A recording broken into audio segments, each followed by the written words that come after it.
So Jeff, we talk all the time, and there seems to be a tremendous amount of dialogue around the cloud, and I just think it's nice over coffee to talk about things we've seen done right, things we've seen done wrong, things that we've helped with, things that we'd like to help with, and do that as tech over coffee.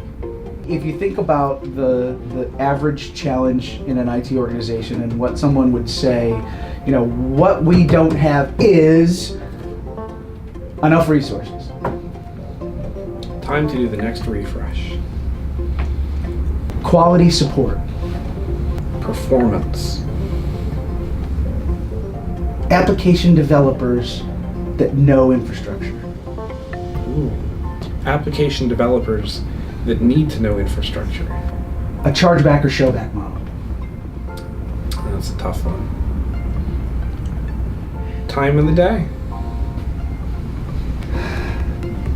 Support from executives.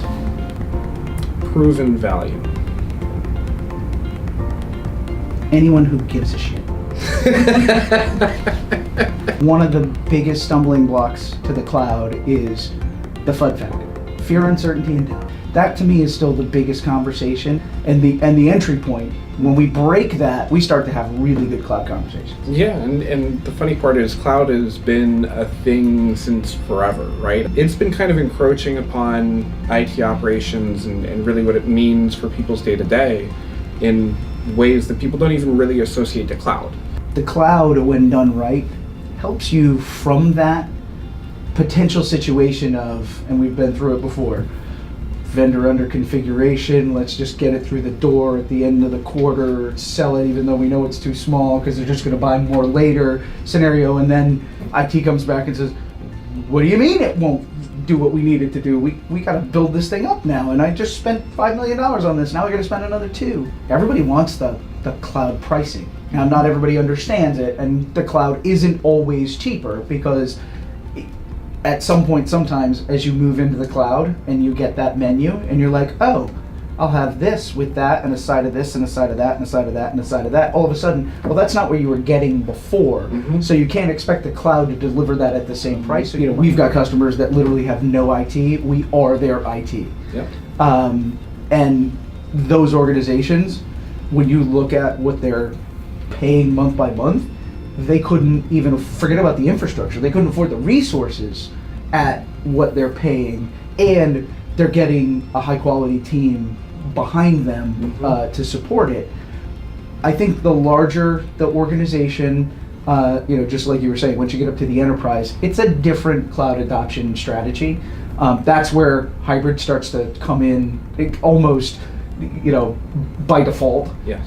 Because I can't see a large enterprise, unless it was homegrown in the cloud from day one and never knew anything but the cloud, a large enterprise that is 100% in the cloud. Yeah, and I think it's very much a WIIFMs conversation, and this is one of my favorite terms, but what's in it for me, right? And that is relevant to the business as well as the individual, right? So what does the business need that the IT team is struggling to deliver? And what would also make that individual, that team within IT more capable, have a better, easier life, etc. If we look at it from that perspective and we're not afraid to kind of share those personal motivations both for the business as well as the individual, I think cloud makes a lot more sense. A lot of the organizations that we walk into have a lot of friction around the topic, right? An executive drops in and says, I have a cloud-first strategy. We need to be X far along by X date, but no other backing information, right? Not what it means to the business, what agility that affords them, what value that affords their customers. And I think it's the reality is knowing what is that right mix. And you can always grow it. I think that's where I struggle with that statement of, we're going to be 100% cloud in 3 years.